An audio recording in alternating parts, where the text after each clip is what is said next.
It's Good Day New Mexico with Casey Messer. And we're getting serious about gang violence and involvement, what parents should look for, and tips to help your child stay away from gangs. But according to the FBI's National Gang Intelligence Center, 1.4 million gang members are responsible for 48% of violent crimes in the U.S.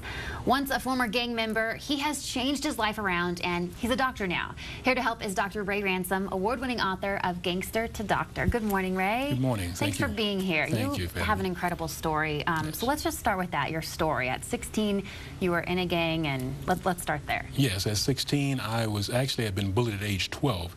Studied martial arts for 4 years, and by the time the bullies got to me, I was able to turn the tides on them.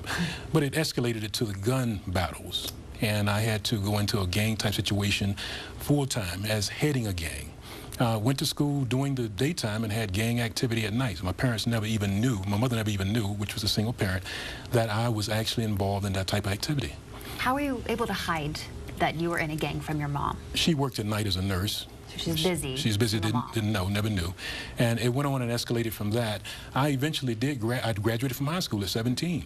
I became a father pretty early and had twins, and was the father of 3 by the time I was 21 years old. Going to school, having made a promise to my grandmother at age 7 to become a medical doctor, had to give that up because of the kids. I had too many kids at a young age, pay the bills. Changed the major to real estate and pursued a PhD at that point.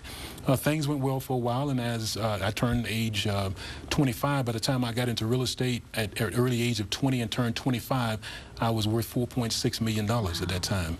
I lost everything because of a bad economy and decided to make another move to get involved with illegal activity, which was gangster activity again, and that ended up costing me 17 years in federal prison. Wow. So even a lot of people, I think gangs are a younger crowd, middle school, high school, but even in your 20s, yes, gang-related activities. Right. It's more so young people now, because you have over a third of a million young people 17 and under in gangs now, and that number is escalating.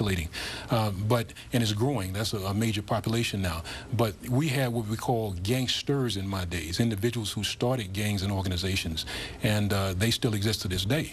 So individuals, and then they start recruiting? Recruiting people, yes. Okay. So again, you were 16 in a gang, you turned your life around, now a PhD. This is your book, Gangster to Doctor. We still have a lot more information to get to, a few things to touch on. You say it's okay to, be aware of the signs. Go into your children's room. It's okay to maybe look around, see if there's drugs there, or, colors, you said. Yes. You mentioned about. Yeah, a kid might have a certain affinity for a certain color, a certain type clothing. You might see them tattoo their body for some reason.